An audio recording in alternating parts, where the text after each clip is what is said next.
What's going on, y'all? Welcome to another episode of NJ Healthy Heat. I'm your host, Matthew De La Rosa. Today, I'm joined by head coach of Cleveland Community College, John Griggs. And not only is he the head coach there, but he's also a former teammate of mine. So it'll be a great conversation that we can dive in. We're going to be talking about Cleveland Community College as a program, as well as junior college and what that kind of field looks like, as well as how he goes about recruiting and what the recruiting landscape looks like right now. So without further ado, John Griggs, I'll give you the platform. If you could just take 2 minutes to just quickly introduce yourself, and then we'll dive into the conversation. Yeah, awesome. Yeah, first and foremost, happy to be here, man. Glad to hop on here and talk a little shop for sure. But yeah, so I grew up in small town Lawndale, North Carolina, about an hour outside of Charlotte. Spent my high school playing days at Burns High School. And then one of your previous guests, Tom Fleenor, gave me a chance to come to Hickory, North Carolina, where I had honestly the time of my life. Um, Spent 5 years there. Played under two different coaching staffs there, so I got to see two different sides. And then, lucky for me, man, the hometown junior college had just started a baseball program. Like I was telling you before, texted Tyler Dawson, told him I wanted to help out. Easiest job interview ever. He responded with, "Yeah, man, you're going to be on staff." So, spent 1 year as an assistant as a pitching coach. Then he took a job at the Air Force Academy. And then I've been the head coach here now. This will be year 4 for me. So I've been here for 5 years. It's been a lot of fun, especially getting to do it in our hometown. But looking forward to the next 10 years. I got a long ways to go. So. Definitely, definitely. So you played Division two baseball, and then now you're coaching in the JUCO landscape. I myself went JUCO first, and then came into the D2. So I've got firsthand experience of what that JUCO world is like. But for those that don't know, can you kind of explain the differences between what you saw at the Division two or just NCAA level compared to what you're now experiencing at the NJCAA level? Yeah, I think the stigma of junior college has changed dramatically in the last probably 6 to 8 years. Within the last 3 or 4 years, with transfer portal and the way that stuff has kind of grown, it's became extremely competitive. The level of players that we're getting here now has, increased in the last couple years. We're getting a lot of the guys that were they've got the Division 2 offer, they've got the Division 1 walk-on offer, and they're kind of betting on themselves, like I'm gonna go play for 2 years and kind of see what happens.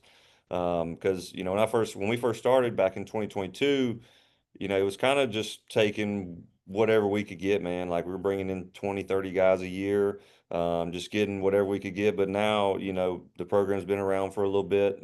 We've been pretty successful in the last couple of years. So the level of talent, but I think just college baseball in general now across the board is insanely talented. I think it's tough on everybody, and you got to be able to work, and you got to be able to handle a little bit of failure, and you got to be able to produce. So. Definitely. And produce y'all have had a pretty successful run at it since you've taken over. Just quickly, what is it like you mentioned this is you took over after the second year. What's it like taking a program that's been non-existent to, winning 30 plus, 40 plus ball games? Because that's a whole different thing that most coaches probably aren't having to experience because they're coming into a program that's been built and they're maybe tweaking it here and there. You're building it literally from scratch. So what has that been like? Yeah, so the scary part was I was 23 years old, man. I'll never forget, after, finalizing everything and I walked in this office the first time and really sat down and said, okay, what do I do now? But then the cool thing was it was like, you know what, man, you're getting to build this however you want. There's no rebuilding, there's no fixing. It's kind of putting everything in place from the ground up. And uh, I can't say enough about the group of guys that we had in 2022 and 2023 that not only believed in me and Tyler Dawson, who were two young guys, man. Like I think Tyler was 24 when he got it, and I was 23 when I got it. So we had a group of guys that really just believed in us and kind of, for an 18-year-old kid to really believe in the whole thing of, hey, we're building this however we want. We're getting to set the standard now. For some 17, 18, 19-year-old kids to buy into that the way they did was incredible. And I think that is a large correlation to with what we're doing now. I don't think we would be having some of the success we are now without those guys. I mean, we've sent 65 guys onto the next level in the last 3 or 4 years. Um, I yeah, hear you. yeah, probably about 20 of those being Division 1. So a lot of guys in a short amount of time, and those guys are getting to produce and they're moving on, and we're finally getting to the point where some alumni are starting to come back to watch some games and support a little bit. So I think that's cool as well. So. Man, that's awesome. I've got two questions. I don't know which way to go. I think I'm going to go this way. When you first came on and you're trying to recruit that first class, your first class for the first time, like what is it? What are you pitching? Like, hey, man, I'm 23 years old. I'm wet behind the ears. I got no clue what I'm doing, but come play for me in this program. I promise you, I can get you to, the next level. Because that's essentially what you're selling. That's what every junior college is selling. Come here, produce, and I will get you to the next level. You didn't have any experience doing that. So what is the sales pitch at that point? Yeah, I think we probably tried about 10 different sales pitches that year. We knew we had nice stuff, man. Facilities here are top tier. Everything was brand new, brand new weight room, new field on campus, indoor facility on campus. So we knew that was kind of the separator for us between us and other junior colleges in the area was just facilities. So we kind of hammered that. And then, starting out, we were blessed to have some scholarship money to help make it work. And it was kind of, we were getting to the point where, we were getting some talent in here, and, then it was just get those guys bought in. And we knew if we could go win a little bit in those first couple of years and show people we could do it, it would work out. And honestly, the cherry on top was being able to tell these guys, hey, every single sophomore we had on the team last year found somewhere to play. Like, we're getting these guys somewhere where they can contribute right away and make an impact. And 2 or 3 years when I sat down and, the first staff meeting we ever had, we kind of outlined it in about 3 years and said, okay, year one, here's what we're trying to do. Year two, and then year three, everything should kind of come full circle, and then we can kind of hammer down. And, luckily I've had some really good assistants that have made this a lot easier than it should be. And, our biggest asset, and I tell recruits this now, our biggest asset is just a piece of people involved. The players out there, the coaches we've had here, the administrations, um, had a lot of things going in my favor. The ball's bounced my way several times when it could have easily went the other way. So very, very fortunate in that regard. Definitely. And there are some differences between junior college and like NCAA. What are some of the biggest kind of differences that you've seen so far between like the rules that NCAA has to play by compared to junior college? Because for a lot of people who are listening to this might be the first time that they're getting educated on junior college, and they probably think that junior college falls under the NCAA umbrella, but it does not, right? There's a whole It does not. separate thing that's going on that you guys play at different rules. So like what are the rules, the biggest rules set differences that you've seen? Yeah, obviously there's a lot of differences in getting into school. Getting into a junior college, is not very difficult. Pretty much anybody can get in. The other big thing is really just the guidelines and the rules you got to follow throughout the fall. The NCAA level, they've got the hours, and you can only get so many hours a day. And at the junior college level, we really get a start date and an end date, and that's it. I tell Talk guys. about that a little bit, because I definitely went through that, first year, and then the second year I'm in these, oh, you can't talk to the coaches. But my first year of baseball, 7 days a week, Yeah, 3 to 4 hours a day, you're with your coaches, you're yeah, practicing. So talk about that. yeah, 100%. So, bottom line is really if we wanted to go 7 days a week, 7 hours a day, we could. Obviously we try to give them an off day, but I think at this level it helps because you get to tell these guys, hey, you got to earn the off days. Okay. If things are going well and, we're executing at a high level, then we'll make sure we get you the off day, but we don't have to. With junior college roster size, you got to go 6, 7 days a week to get everybody the reps they need, really. So, um, I think it's good because you're coming to a junior college because you want to play ball and you get all the baseball you want and then some at this level. We're going to play 20, 25 games in the fall. And we're going to go from the second week of August all the way up to Thanksgiving pretty much. So that's why I tell guys, August, September is real easy. And then you find out in October who really wants to be here. And that's where you find out where the dogs are. And, you get a lot of reps. Every hitter here gets at least 50 at bats in the fall. Every pitcher is going to get probably 15 to 20 innings in the fall. So, you get a really good sample size. And, for the guys, I think it allows them at the end of the fall to have a really good understanding of where they stand. Depth chart wise, and just in the landscape of college baseball, because we're going to play some 4-year schools, we're going to play a lot of junior colleges, so you get a really broad spectrum of what college baseball is like. And it helps you figure out, do I really want to do this? It helps you figure out, where do I really need to get better at? And some people, it's a surprise to them. They're like, okay, I can do this. I actually belong here. So, not to mention the fact you're 18 years old living on your own for the first time. So it's kind of, you got to adapt or die, So they figure it out. They grow up a lot. And I tell my guys at least 20 times a year, I think junior college baseball is a race to see who grows up the fastest. Whoever grows up the fastest and matures the most throughout the year is usually one of those teams sitting there at the end of the year. So.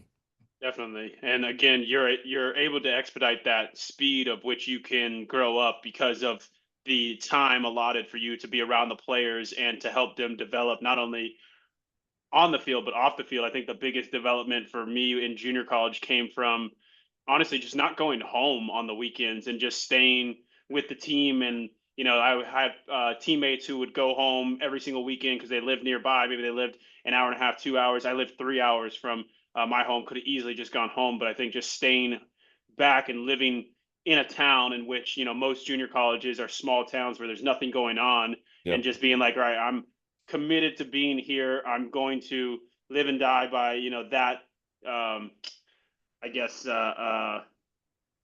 way of living. I Yeah. guess you could say, and that helped me understand like, all right, there are differences between a kid who needs to go home and be around his family. Not that that's a bad thing, but also like it does show you that like, all right, he's not maybe as committed because when you're going home, you're probably not putting in the work.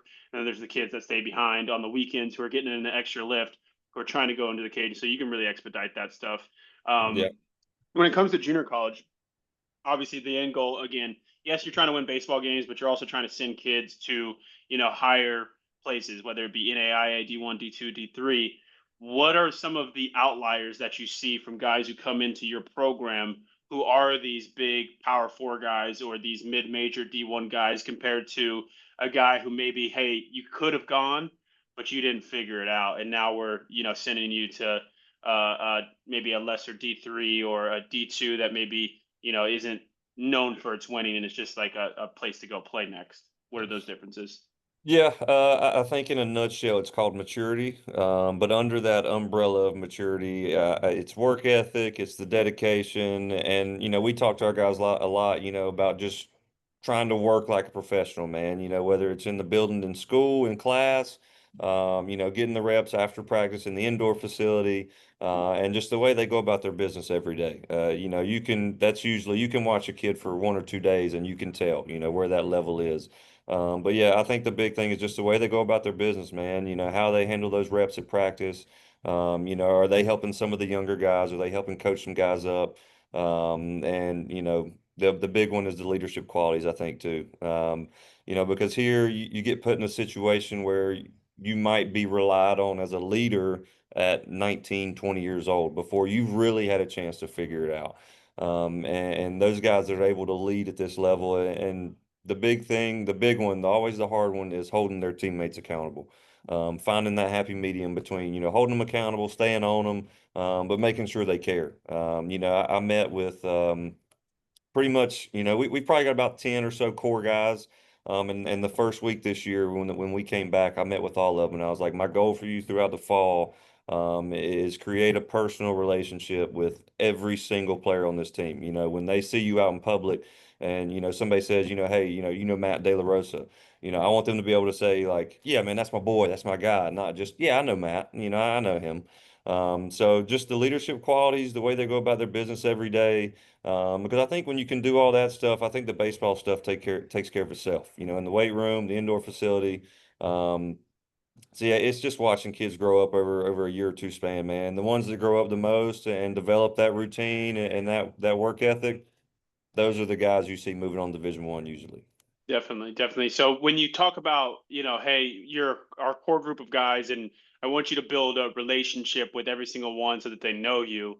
Um, Not as easily done as it is said, right? Especially at a JUCO where what's y'all's roster size? What are y'all carrying? 60. We got 60. 60, right? So you got 60 dudes. Half of those dudes aren't even going to play, come springtime. They're going to be redshirted or they're going to be cut or whatever it may be. Um, how do you how does a player do that? How does a player get involved with 59 other guys in an organic way where they can create one-on-one relationships? Because, like I said, it's not that easy. It might be a little bit easier, I will say, at a JUCO where you're spending much more time. But when you're at an NCAA and you're individual groups, and that's the only kind of people that you see, if you're an infielder, you're only seeing the infielders, and then maybe you see the position players. How does that guy build a relationship with, the fourth pitcher on the depth chart? Where does that come into play? If you can touch on that.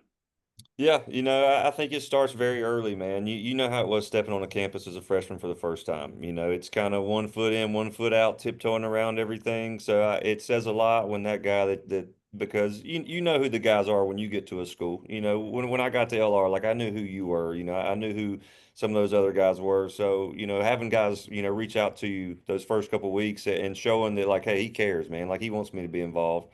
So that they do cookouts together, man. And just during BP, talking to that freshman pitcher that you might not ever speak to, or in the weight room, just talking to them, and it's just having people skills, man. Like once somebody figures out that hey, that person really cares about me, that way when that person does get on them a little bit, it helps. It helps. I'll never forget LR. The first week there, getting done with group work, and Hunter Martin walks up to me and he's like, "Hey, man, you wanna go to Nara's? You like Japanese?" And I'm like, yeah, yeah, sure. So here I am with a freshman hopping in the car with Hunter Martin, going to NARA's, and ended up going to NARA's a lot in my time in Hickory. There you go. But at me being 18 years old, man, in a new spot, that meant the world to me. I was like, hey, look at this older guy. He's not making me, do his laundry or putting me in a trash can. He's taking me out to eat. So.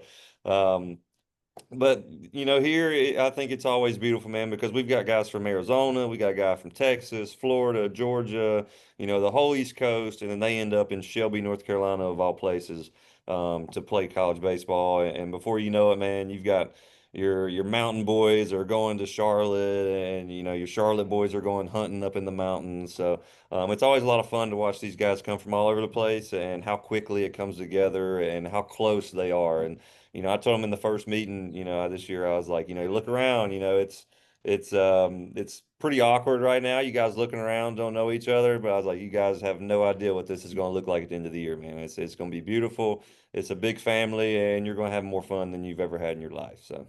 Definitely, definitely. And you mentioned having kids from all over the East Coast primarily, I'd have to imagine, Mhm. but I'm sure you can find kids across the country. How is it that you go about finding a kid in Florida? Or what is your recruiting style, and how are you finding players to bring into this program? Yeah. So obviously when we first got here, the thing was like we cannot lose the local battles. In our area, man, there's several kind of blue blood junior colleges in this area. So it's a very good baseball area. So we knew we had to get the local guys. And once we did that, man, it was kind of marketing, making sure we were getting that logo out and people were seeing our stuff and just gaining some notoriety, really. You know how many people I called those first couple of years, like, hey man, we're Cleveland Community College, and it's okay if you say you've never heard of it. And they'd be like, yeah, coach, I've never heard of it. And I was like, all right, cool, that's perfect. And then we get confused with Cleveland State and Tennessee all the time.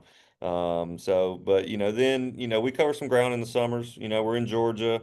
We're at some of those tournaments. We're at the camps and everything. But as of now, I think we've built a good enough pipeline with some of these organizations that we're getting some guys sending us guys. Twitter's obviously very big. We see video on Twitter. So just kind of covering as much ground as the JUCO budget allows. That kind of hinders us a little bit. So, but we do good. We do good with what we got. And like I said, we cover some ground, and luckily I've got some young assistants that they do a pretty good job. They're on the road, they're covering it, they're everywhere. So they do a really good job. Now, for the parents out there and the kids out there who are wondering, how to get to a JUCO, maybe it's even your JUCO specifically. When does that time frame, when does that window open up for when you start going after guys? Obviously, there's a pecking order. Like, you got your big V1s who are going to go get their guys, and then whatever comes through that, then it's kind of free game for the rest of people, maybe you get a guy who thought he was going to be a power forward guy, and you got to convince him that, like, hey, maybe going to I'll just throw one out there. Maybe going through an App State isn't your best, and like you can come to junior college, perform, and then we can get you over back into a Wake Forest, a Duke, a Tennessee, wherever it may be that you feel like you're ready to go to after that. But when is it that that window opens up for you and your recruiting staff? Yeah, I would say the money time really is the summer going into your senior year. That is where, the spring, their junior year spring, that's where we've got guys out. We're getting names down and we're figuring out who we really need to dial in on the summer. And then the summer we're out watching these guys, and then towards the end of the summer we've got a list of kind of our top 40, 50 guys that we're looking at. And then as soon as school starts, that's kind of when we're starting the visits. Our out of state guys that we're trying to get, typically we'll do those in the summer just because we know when school starts, it's harder to get them up here. But August really through October, November, that's where it's really heavy for us. I mean, as of now, we've probably had 15 to 20 guys on campus already for this class. We've had one or two commits already. So yeah, we're usually, it's different and it changes every year, man. With the transfer portal, the kind of timeline of recruiting has changed so much, so much. Because you've got some Division I schools that, they're trying to figure out, are we going to get any high school guys this year, or are we going straight transfer portal, and so they're kind of up in the air, and we talk to these guys, and it's like, yeah, I've been on campus with a couple Division Is.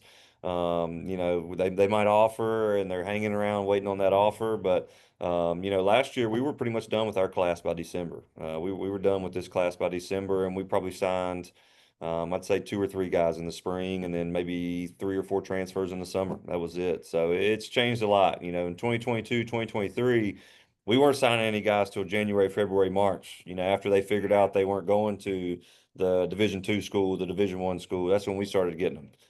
But now we're getting them a lot earlier because it's like, yeah, I could walk on with that mid-major, but I want to go play for 2 years and, try to make something better out of it. What does the recruiting budget look like? Not just at Cleveland Community College, but in general. Can you speak to junior college? I'll throw mine out there. There wasn't a huge budget. It doesn't cost much to go to probably a lot of these JUCOs. I can't imagine what the most expensive JUCO is out there. It's probably very cheap, but I know mine was super inexpensive, and I got a 25% scholarship, and it was the lowest that they could offer at junior college. So, like, what's the lowest scholarship that you guys give, and then how many scholarships I guess are there out there per each college, in each junior college?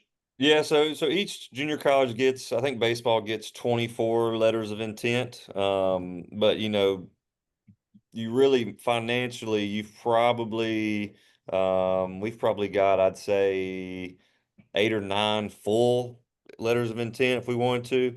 So in-state tuition here's 2,400 bucks. Out-of-state tuition gets around 8,000. The largest we can offer is like 2,400. So even if they're out of state, really all we can do is 2,400. Um, And so that's basically like, hey, you're a dog. Like, we're giving you the yeah. max we could possibly give you here. Right, right, right. So typically, we're trying to give the money to the out-of-state guys just to try to get it down a little bit. Because, at the junior college level, some of your private junior colleges, they might be 15, $20,000. But typically you're not seeing anything above 10. And that's kind of the draw too. It's like, yeah, man, you could go that mid-major and possibly play for a year or two and, pay $50,000 a year to go there, or why don't you come here, pay 2,400 bucks for 2 years and, get 200 at bats and get a real shot at playing right away. Because, now at the Division I level, you step on campus as an 18-year-old, that guy next to you, there's a good chance he's 23, 24 years old. Where here, the oldest you're going to see is 20, 21 years old. So it gives you a fair slate right away. And I always like watching the parents' eyes light up when I say 2,400 bucks. They're like, oh, yeah, yeah, that. You need to do that. So it's difficult to, and I think it's really just hard on the high school guys trying to figure out this whole recruiting thing because there's so many moving parts now. The NIL, the transfer portal. Maybe they're not getting some transparency from some other schools. They're kind of getting strung along. And so, it's always different. We have some guys that are ready to pull the trigger on us in September. And then we have some guys that say, I'm gonna wait till about March to make a decision. So you get a little bit of everything with us. So.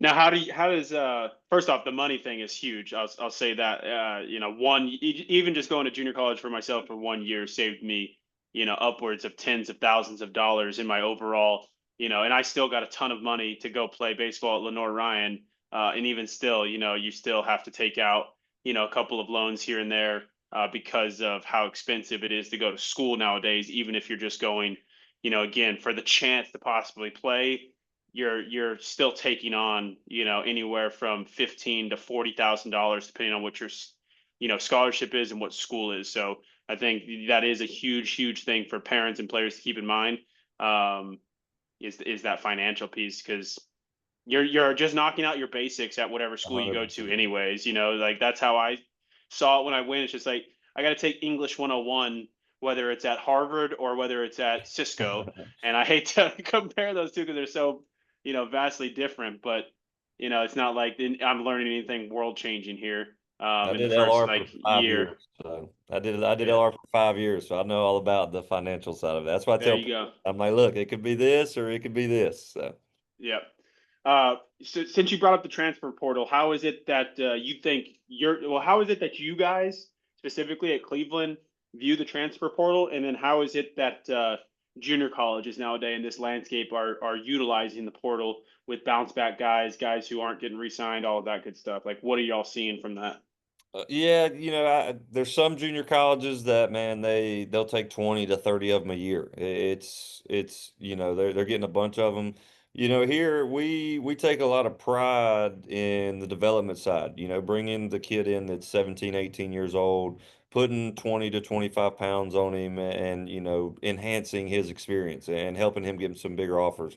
For us, man, it's we kind of use it as a gap filler. If somebody goes down in the fall, we need a third baseman, we'll try to go get one at the break. And we're always trying to get arms. So obviously any transfer arms we can get, we're getting those guys. So I'd say we get 5 to 8 a year really. We're not too heavy relying on it. My thing is, I think it's just hard to build the culture and the foundation of everything. I think it's hard to do that when you're replacing 40 guys a year. We're going to lose 20 to 30 guys a year, and it's hard enough doing it like that. But having those guys get some playing time as a freshman and being able to come back for a second year and play some more, I think has been a big key to our success in the last couple of years. Would it be cool to go get 25 Division I transfers and roll the balls out and let them play for sure? But we enjoy that development side a little bit here, so we take pride in that, and that's kind of what we do, and I don't see that changing a whole lot. Yep. And then as far as NIL goes, at the junior college level, are you seeing that anywhere? Like, is that anything that you're experiencing, or do you have any guys currently getting NIL money with like local organizations, or what does it look like across junior college? So I know it's starting to work its way there. Really? Yeah, it's getting there. Some of I think basketball is probably a little bigger right now. So there's some basketball teams you'll see that maybe has like $20,000 to spend, $30,000 to spend on NIL. There's been conversations here, like we know it's coming. But I would say in the next 5 to 8 years, like it'll be a lot more evident in junior colleges. Now, you're not going to have any $1 million players, obviously, but I could see you having some guys making, 5,000, 10,000, maybe $15,000 a year. Now, what about, and this is kind of a personal question because I'm just curious on what your take is, but what about players who understand social media and understand that they've got a finite time to you know say that they're a college player and that they can take advantage of that because they're front and center, and maybe that's the highest point in their life that they can really capitalize on their name, image, and likeness? What is your take on them trying to really exploit social media to put themselves out into a place where they can maybe get a deal on their own, a sponsorship of some sort, whatever it may be? Like, is that something that you even promote or look at, or is that something you're just like, hey man, if it's happening, cool. If it's not, like, I don't really care. Like, whatever you guys want to do. Or are you saying like, hey guys, this is important nowadays. Like, this is the world we live in. Social media, unfortunately matters it to some degree. Like, you can really capitalize if you know what you're doing, if you play this game smartly off of what you're doing right here in school. So I'm interested to kind of hear your take on how you utilize, if at all, social media throughout your team. Yeah, yeah, I'm all for it, man. Like it's I think it helps them mature a little bit because if you're trying to do that, obviously there's going to be a lot more eyes on you. There's a bigger spotlight on you. So we do talk a lot about, be careful what you post out there. That is one of the first thing that college coaches are going to look at. And depending on what field you go in the workforce, they're going to look at that. But I think nowadays most of these kids, probably 75% of them, they love that stuff anyways. Like that's what they want to do. They want to post on social media, and that's a big part of their life.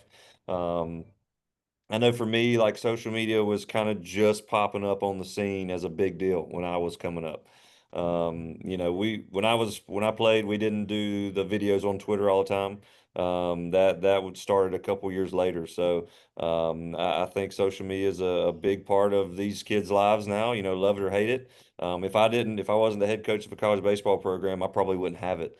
I'd probably be done with it. But I'm all for it if they can do it the right way. And I think that teaches them some accountability too, because like I said, there's more eyes on you, and if they can profit from it and kind of broaden, increase their image and get their name out there, I'm all for it, man. I'm all for them kind of helping themselves out. So Yeah, I'm big on it, man. Obviously, having the job that I'm in now, but like we didn't grow up on social media, like you said, like it wasn't anything to be on, and like it was more so of a way to like almost narc on yourself. Like yeah, and most of the stuff I was doing, I didn't want to be putting out there in social media anyways, but because I didn't want the eyes on me, now it's like, all right, well, it is a great way to get a message out there. It is a great way to promote yourself because in this world, in this life, there's not a lot of people who are going to put you on, and so you have to do that yourself. And I think it's been the number one way for my business specifically to grow. It's like, yo, I'm just out here posting and sending a message. But like you said, like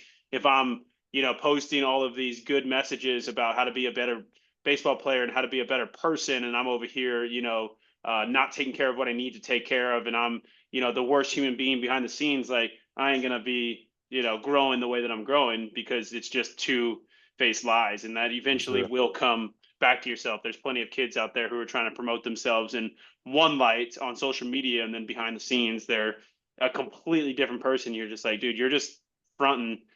You might not No, get caught on this post or this year, but like sooner or later, like people are gonna it'll find out get like what you're not really doing it. So doing it for the right reasons, making sure that you're, again, trying to take care of things the right way.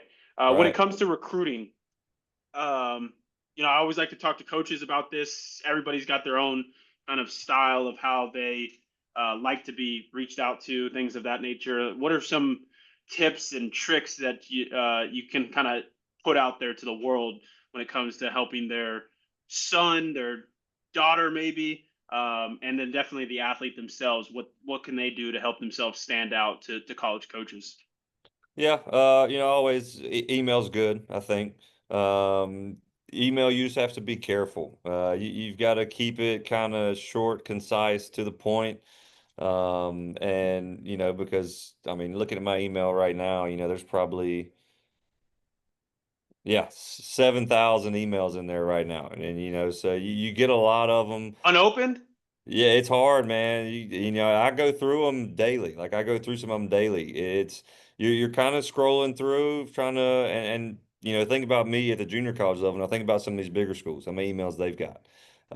So you've got to get something that kind of catches somebody's attention, whether it's in the subject line or whatever it is. And you can tell when you get an email, you want to see them get straight to the point, some video, somebody to call that we can talk to somebody about them. Like um references? yeah, yeah, for sure. A schedule that we could go see them play, because that's the hardest thing for I think recruiting now is you see the videos on Twitter. And it looks good, man. I went 3 for 3 with two doubles and a jack. And I posted that on Twitter. But I still want to put eyes on you, man. I want to see the 0 for 4 game when you punched out 3 times. That's what I want to see. I want to see how you handle that day. So email's good. I actually got a handwritten letter this year. Nice. Yeah, yeah, and it actually had a dum dum sucker in there. I was like, that's different. That's different. So there's a million ways. You just gotta find a way to How make did you sure. sign the kid though? I took a look. I took a look. I At was like, least took a look. first At least time, took a yeah. look. For sure. He's on the list. I was like, this is different. It's never happened before. I was like, we definitely got to give him the benefit of the doubt. So, um, but yeah, there's so many players out there now, man. So you've got to find a way to stand out, separate yourself. However the case may be, like there's a million ways, man. You got to think outside the box a little bit. Because like I said, you're talking about the junior college head coach that's getting, 8,000 emails from high school guys. Imagine if you're looking at that Division II school or that Division I school, imagine how many they have. I think camps are good. If a school that you're somewhat interested is having a camp, you need to go because that is time that they are there just to watch you play. Our camps will get 20 to 35 guys at a camp, so we're getting to really evaluate all 35 guys at the most. So camps are good. The summer ball stuff is good, but you got to get in front of them somehow. You got to let them put eyes on you, I think. Yeah. In a 7,000, I guess, data point pool, when you're scrolling through and you're just like, all right, let me see what's being sent to me today. You said subject line, you said body. Obviously, you're not. It sounds like you can't watch every single video. So, what are some things that like catch your eye? What is it? Obviously, the easiest thing to point to is like, hey, coach, I'm a left-handed pitcher that throws 95. Duh, Yeah, right? But if you're getting, just an average type player who is a right-handed pitcher who throws in high school anywhere from 80 to 86 and can pitch a little bit, it's got some pitchability, and he wants to show that, and maybe he doesn't jump off the charts with like any statistics. What is that kid who knows he can play? And you and I both have played with guys who can do that and develop. Like, how do you market yourself to a coach, knowing that like there's 150 million other kids out there who have better, I guess, metrics than you, and you yeah. know that. How do you market yourself? Yeah, obviously, for us, so what we're really looking at is the physicality side of it. We're looking at the guy that honestly was like me, 6 foot, 6'1", 6'2", got room for 20 to 25 more pounds on him. But yeah, it's the physicality side is really the separator between our guys and the Division II, Division I guys. Every guy we have here can play. It's turning that 84, 86 into 87 to 90, really. And trying to market yourself, like it's not easy nowadays, just because there's so many guys trying to play college baseball. They're trying to get the best offer they possibly can. Everybody puts in there in the subject line, 6 foot right-handed pitcher, 82, 85. Like, tell me something that's going to make me, I see that probably 100 times a day, put something in there that's going to make me go, what's this? Something different, something about yourself, strong leadership qualities or just something that is different from everybody else. Something's going to catch somebody's eye. Because like I said, all the emails, you get the 6'5", 220, 115 mile per hour exit velo or, 6 foot. I mean, we're taking a look at that guy. All right, Yeah, you know what I we're mean? taking a look at 6'2", 220, 115 exit below. Yeah. So it's put something in there that's a little different. Also, football, like, something that's just different than everybody else. You got to catch their eye somehow, and it's kind of, if you think about our program, it's kind of what we did from a marketing standpoint. How many other Yetis have you ever heard of? We knew we were late to the game, and that was part of their reasoning behind choosing the Yeti mascot. Is it was like nobody else is the Yetis. Well, at least they'll remember who we are, and that logo is going to catch some eyes. So, just something a little different, and that's in the recruiting world. I've had several recruits tell me, like, Coach, not gonna lie to you, man, that's the coolest logo I've ever seen in my life. And I was like, hey, you know what? I'll take it. I'll take it. Now, what is a Yeti? It's like a Bigfoot, man. So it's mixed between an abominable snowman and a Bigfoot. An And are IT. Yetis real? Does a Yeti exist in this world? I feel like I have to say yes, they do. I have to, support the theory that they do exist. There you go. I There you hated it go. at first. I hated it at first. I'm not gonna lie to you. I didn't like it. I didn't like the colors. But you would be amazed at the places I go with that logo, and people are like, "What is that?" I tell them like, "Where can I get one of those hats?" And I'm like, well, you got to go to Shelby, North Carolina to get one of those There hats. you So good go. luck.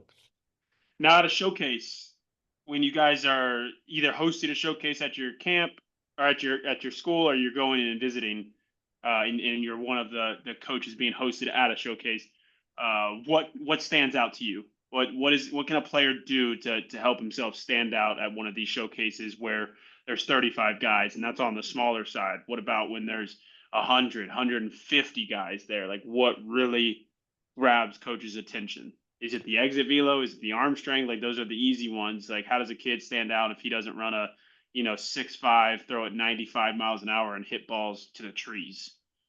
Yeah, you know those things always for sure stand out. The big one for me, I think, is just how you interact with everybody else while you're there. Does it got to be the flashiest there? No, I just want to see the way you move. I want to see the way you interact with other people that you might not know. And especially when they're playing games. I want to see how you do when it's not going your way. When you do get that 0-2 strike three called, it's probably not a strike, but I want to see how you handle that. I want to see, do you go in the dugout and sit in the back and pout for the next 5 minutes, or is it your 15 seconds of being upset with yourself and then I'm right back on the fence, kind of helping out up there. But that's the biggest thing that I've noticed with guys in the last couple of years is just the how they handle failure, how they interact with their teammates. Because if you can't be a good teammate and at a showcase camp, if you can't interact with those other dudes out there playing ball, having a good time, you're going to have a hard time on a college roster. You're going to have a hard time hanging out with those guys. And just the work ethic, like, is it wide open or am I trying to be pretty?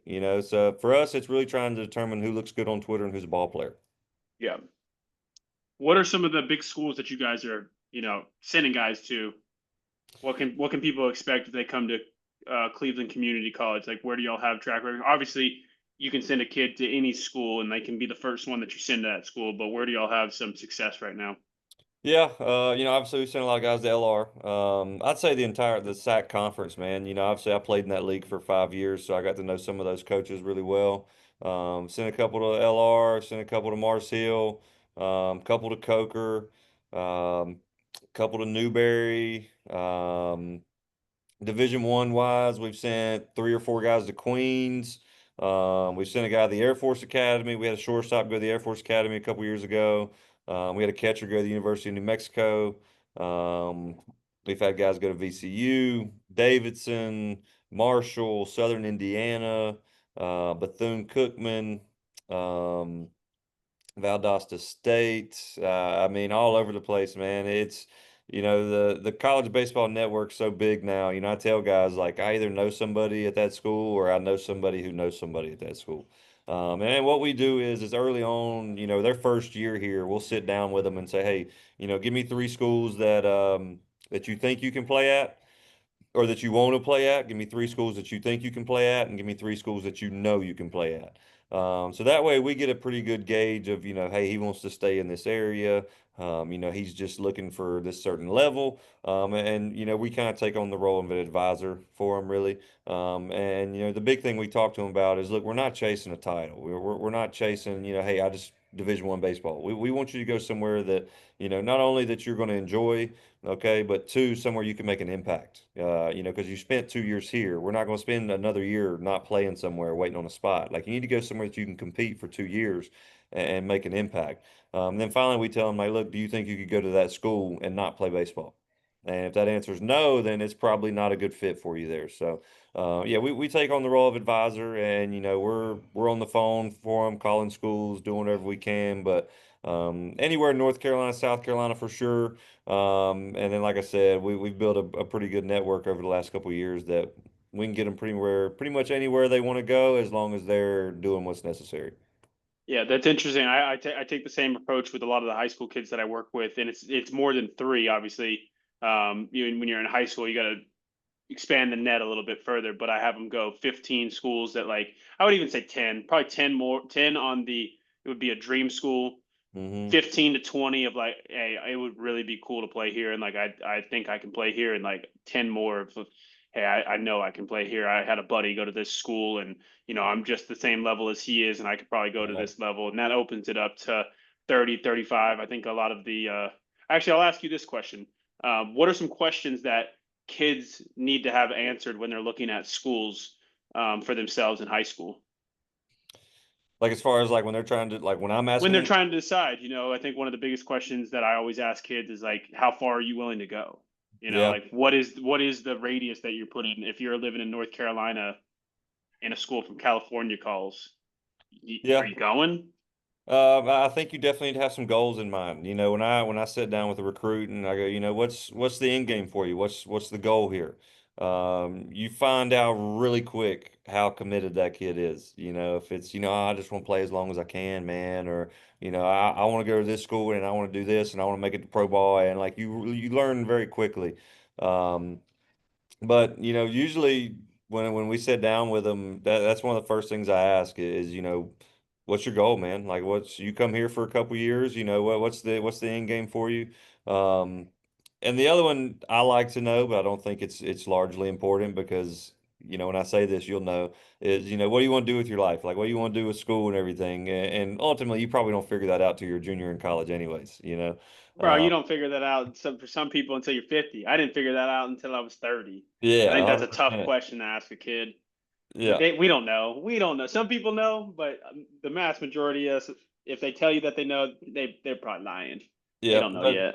one thing that we do some that I've come to really like is, when we've had kids on campus and we're kind of, building that relationship with them, we like to we'll keep up with their high school scores, and when we see them lose a close game, we'll call them immediately after that game. Because I want to hear how he is after that loss. If it's, hey coach, yeah, yeah, yeah, no, he was fine, and I can tell he's pissed about it. I'm like, all right, my guy don't like to lose. That's good because I think that's a big thing now is, finding the guys that want to win, man. They want to compete, they want to win. So we'll call a guy after a loss just to kind of gauge. And if he's like, yeah, we got beat, but I was 2 for 4 with two doubles, that tells me priorities really aren't in the right spot there. So I think that's one interesting thing that we do is call them directly after a loss and see how they're feeling about it. Yeah, never heard that. That's awesome. I'm definitely clipping that one. That one's going on social media for sure. I think Yeah. that'd be unique. Last question here. I appreciate the time that you've been able to give not only me but the people who are listening to this. Um, this one specifically for our junior college players, right? The guys that you grind with every single day. This is a message for a young Matthew Del Rosa who's after his freshman year or looking for his next school. Obviously you have the best intentions. You want to help all 60 guys get to that next school, but at the end of the day, you and you're a staff of probably four. You got some guys on staff who are teaching maybe in the school or maybe have other jobs that they're doing as well on top of this. And you can only do so much for that player, right? There's easy players who are in your starting nine and they put up big numbers, and it's easy to make a couple calls and be like, yo, this guy, like you need this guy. But for the players who are role players or maybe don't see the field a ton, how can they help themselves get to that next school that doesn't involve waiting around for John Griggs to pick up the phone and email a coach? Like, what is something that they can actively be doing, whether it's training, whatever it may be? I'll let you answer that, but what can they do? I think the first step is you got to be able to look yourself in the mirror, and you've got to be able to be open and honest with yourself about, okay, like I've really got to get better in this area, or I've really got to get better here. Um, and I tell my guys, like, it's fine for you guys to reach out to schools. Like, you need to make sure you put something about junior college in that email because you got a better chance of that email getting opened if they say junior college. But the biggest thing, man, is I've seen so many guys come through here that just did not have the ability to be honest with themselves and understand that just in certain areas what they were doing was not good enough. And I've seen several guys come sit in this office right here and hey, what do I got to do? And I tell them, hey, simply just offensively, you're just not good enough, or physically, we've got to get more physical. And the guys that go, okay, yeah, you're right, and then they go get to work on that. I think too many guys just like working on the things they're good at. I don't think there's not a large enough number of athletes that enjoy working on the things they're not good at. They want to go take 3 rounds of five and hit it over the scoreboard and move on. Where you might struggle with that breaking ball in the outer half. Go work on that. Or, you might struggle with a high tee drill. Go work on that. Go work on what you're not good at. So I think it's very and it's hard to really be honest with yourself and be like, I'm not very good at that. Especially 18, 19 years old. So be able to look yourself in the mirror, be able to hold yourself accountable and have those tough conversations. And if you are curious as to why you're struggling or what you got to do, go ask, but be able to handle that answer. It might not be an answer you want to hear, but you got to be able to hear it and take it and understand it's coming from a good place and that everybody here wants to see you succeed. I tell my guys, I want all 60 of you to succeed because, to get you guys recruited, you got to win. People don't recruit losers. These 4-year schools aren't going to come watch us for not winning. So, be able to understand your role, be a good teammate. That's the other big one too, man. Like even if you're not playing, you gotta learn how to be a good teammate. We spend probably before our first game this past weekend, we spent some time talking about how to be in the dugout. Because these guys get to college and they're used to playing every single game. They've never had to sit through a baseball game and not play. So it's a little bit of adjustment. It was adjustment for me. I was never just a pitcher only. So when I got to college and I was just kind of sitting there for 6 days a week and getting to play for one day a week, it was an adjustment. But for me, I think that's where my love for coaching came from was I got to see the game in a much different way. So, but yeah, be able to look yourself in the mirror, hold yourself accountable, and be able to help others around you get better. I think that's a big quality. When these 4-year schools call me, first thing they ask is what's the GPA. That's the first one. The next one is what kind of leadership qualities does he have, and the third one is can he make others around him better? And when you check all three of those boxes, you're going to be pretty successful. That was great answer. I know I said last question, but you said something that sparked something. I just want to know what you're saying. You said that you're having conversations about how to be in the dugout, and you're talking to your guys about what to do. What are you saying to them? Like, what is that message? Yeah, just find any possible way to help us have just that much more of an advantage that day, man. Whether it's on the offensive side, are you getting the pitcher's timings? Are we figuring out his timings to get better jumps on the base paths? Are you picking up pitcher tendencies? Are you stealing the other coach's signs? Are you picking up signs? Just anything, man. There's a million ways. Or are you going to that guy after he punched out and just giving him a little pat on the back, say, "Hey, bud, hey, one AB can change the day." Pitching, or are you seeing something with their hitters? There's a million ways, man, and we just challenge our guys to just find some way to help us win that day, whether it's being a cheerleader, whether it's keeping a chart, whether it's seeing something out in the field that us coaches didn't see, just any way possible, because you did both sides, so it's a lot easier to play as a hitter, I think, when you're up there in the box and you can feel 30, 40 guys behind you over there a little bit, rather than it being real quiet and you feel like you're on an island up there. Everything gets tense a little bit. And same thing on the mound. It's hard to pitch when that dugout's quiet. But when you feel 40 of your brothers back there behind you, getting a little rowdy, it gets you going. We up the ante a little bit and it's a little easier to compete. So just find a way to help each other win. Find a way to help each other be better today than they were yesterday. And when you get a group of 60 guys that believe in that, it's a lot of fun. It's a lot of fun. Damn. Hey, great conversation today. Where can people learn more about you and Cleveland Community College? Are you on social medias? What are your social media handles? I'll put them into the link below. So if you guys are listening to this on any one of your podcast sites, they're going to be in the description. If you're listening to this on YouTube, it'll be down below. But where can people follow you? Yeah, basically, if you look up CCC Yeti Baseball, pretty much anywhere, you'll find Twitter, Instagram, and our website. I know the Twitter handles CCC Yetis underscore BSBL, and the Instagram account similar to that too. So you Google that, you'll find the website. You'll find our coaching staff on there. I've got 4 really great assistants on there. Email should be on there too. Reach out to us. And we've also got a camp coming up in November 15th. Sign up for camp, baby. Yeah, that's a great day. That's the day your host, everybody out there, your host was born, November 15th. There you What's go. the email so I can drop that in there as well? John R. Grigg 55 at gmail.com. There you go. There you go. And for those that are not following NJ Healthy Heat, definitely hit that follow button, subscribe button, whatever it is. You don't want to miss content like this. Yeah, John, appreciate the time today, brother. That was great.